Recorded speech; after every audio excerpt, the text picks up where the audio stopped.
Assalamualaikum warahmatullahi wabarakatuh. Selamat berjumpa kembali bersama Henry YSR Channel. Program yang khusus membahas tentang kisah-kisah atau perihal yang patut dan layak untuk diperbincangkan.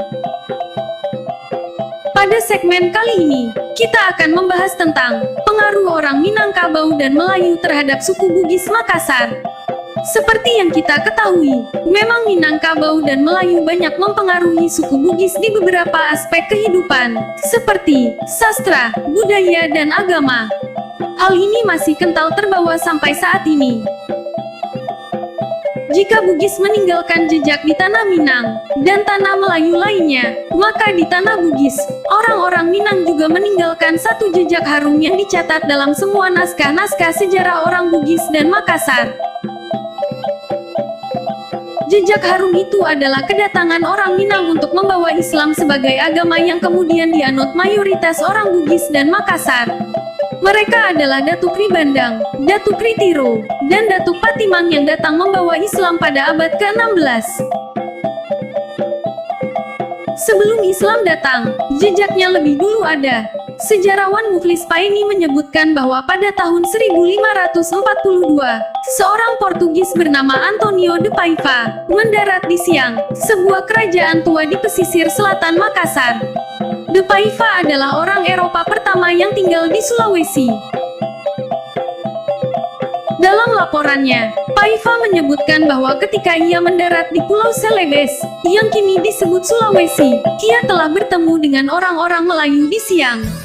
Mereka mendiami perkampungan Melayu dengan susunan masyarakat yang teratur, dan Siang sudah berdiri sejak tahun 1490. Sejak abad 16, karya-karya sastra Melayu juga telah diterjemahkan ke dalam bahasa Bugis Makassar. Bahkan ketika kerajaan Gowa di Makassar berdiri, dan di puncak kejayaannya, banyak orang Melayu yang memegang peranan penting di Istana Gowa. Bahkan juru tulis pada masa Sultan Hasanuddin adalah seorang Melayu bernama Ci Amin, yang kemudian menulis Hikayat Perang Makassar. Orang Melayu memiliki banyak peran dalam menjadikan Gowa sebagai pusat ilmu pengetahuan pada masa itu. Itu bisa dilihat pada syair, "Kamilah orang-orang Melayu yang mengajar anak negeri duduk berhadap-hadapan dalam persidangan adat, mengajar menggunakan keris panjang yang disebut tararapang, tata cara berpakaian dan berbagai hiasan untuk para anak bangsawan." Patut pula dicatat, sastrawan besar tanah Bugis, yang menyalin ulang kitab Hila Galigo, yang ditahbiskan UNESCO sebagai karya sastra terpanjang di dunia, adalah Colik Puji atau Arung Pancanatoa. Nama lainnya adalah Ratna Kencana.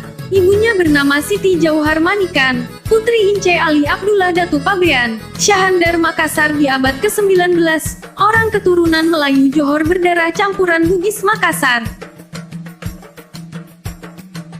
Salah satu bukti sangat eratnya hubungan antara Minang dan Bugis adalah isi cerita novel karya Buya Hamka yang berjudul Tenggelamnya Kapal Van der Wijk. Ini merupakan betapa besarnya pertautan antara orang Minang dan Bugis. Di lain sisi, juga terdapat gedung pusat dakwah Muhammadiyah yang berbentuk rumah gadang khas Minangkabau. Mengapa harus berbentuk rumah gadang?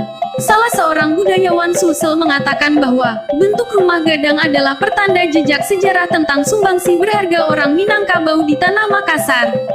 Berkat orang Minangkabau, Islam menjadi sendi dan napas kebudayaan masyarakat Bugis Makassar. Orang Minangkabau telah menunjukkan jalan terang yang kemudian menjadi titian orang Bugis dan Makassar untuk mengarungi bahtera kehidupan. Memang, Zainuddin, sosok dalam novel karya Buya Hamka, bukanlah lelaki peranakan Bugis pertama yang merambah tanah Minang.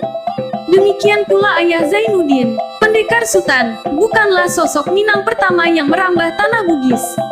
Mereka adalah bagian dari kisah-kisah tentang indahnya proses belajar, proses mengunjungi, serta proses saling memperkaya dua budaya, yang jejak harumnya masih bisa ditemukan di masa kini. Dari dulu, orang Minang dan orang Bugis telah terikat dalam satu tali persaudaraan yang kuat, yang jejaknya bisa ditemukan dalam banyak literatur sejarah, serta dalam kisah-kisah kemanusiaan yang mengikat mereka, sebagaimana dua kapal yang terus berjalan seiring, dalam menghadapi tingginya gelombang samudera. Nah, demikianlah sekelumit kisah tentang hubungan yang begitu erat antara Minangkabau, Melayu dan Bugis Makassar yang tak dapat dipisahkan satu sama lainnya. Semoga bermanfaat dan dapat menginspirasi kita semua. Terima kasih. Wassalamualaikum warahmatullahi wabarakatuh.